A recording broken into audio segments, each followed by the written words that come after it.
Halo, kami dari kelompok 2. Kelompok kami terdiri dari Kanisma, Kalisa, Kawidya, Kadesi, Kadian, Kaningsi, dan Kapita.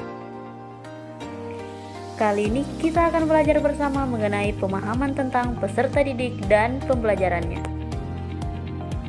Proses belajar penting dalam kegiatan pendidikan karena merupakan inti atau aktivitas utama dari kegiatan pendidikan, di mana guru memegang peranan penting dalam menentukan kuantitas dan kualitas pengajaran, guna mencapai tujuan pembelajaran hingga memperoleh hasil pembelajaran yang optimal.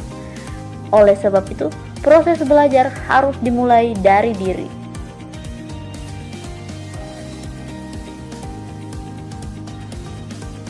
Sebagai calon pendidik, dalam proses belajar terdapat hal-hal yang perlu dipahami seorang pendidik, seperti teori belajar, motivasi belajar, dan paradigma personal peserta didik.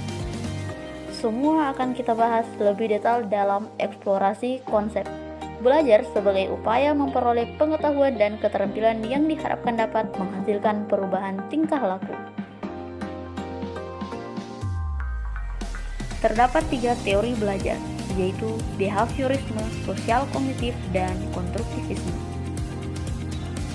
Behaviorisme merupakan perubahan tingkah laku sebagai hasil dari proses pembelajaran bahwa interaksi antara stimulus dan respon yang diberikan selama proses belajar dapat menyebabkan terjadinya perubahan tingkah laku sebagai hasil dari proses pembelajaran. Sosial kognitif adalah pembelajaran yang dilakukan melalui proses pengamatan dan peniruan di mana perilaku, kognitif, dan lingkungan saling berinteraksi untuk mempengaruhi proses pembelajaran yang sedang dilakukan oleh peserta didik. Konstruktivisme beranggapan bahwa manusia telah memiliki struktur pengetahuan dalam otaknya, di mana pengetahuan tersebut kemudian tumbuh dan berkembang melalui pengalaman yang dialami oleh peserta didik dan akan lebih berkembang ketika peserta didik berinteraksi dengan lingkungan dan sosial budaya mereka.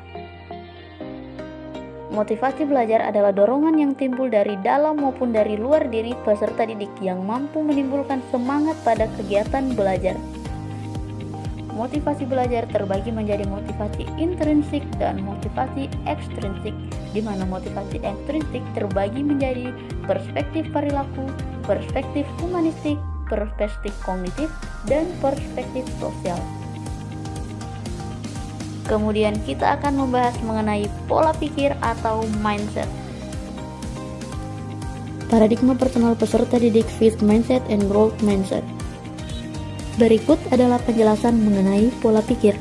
Pola pikir dapat diartikan sebagai sekumpulan dari pikiran dan keyakinan yang membentuk pikiran atau kebiasaan seseorang.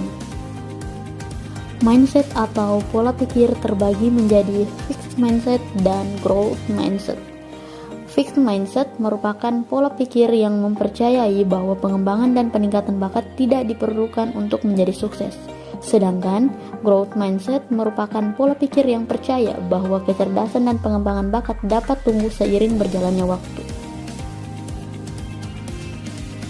Berikut adalah kumpulan pertanyaan yang dihasilkan dari ruang kolaborasi.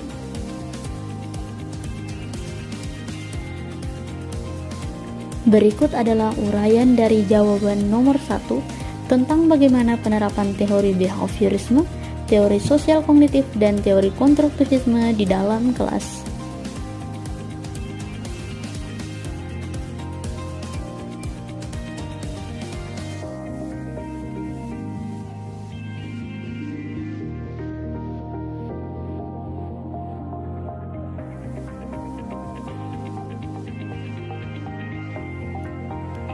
Berikut merupakan penjelasan dari pertanyaan nomor 2. Tentang model-model apa saja yang terbentuk berdasarkan prinsip konstruktivisme.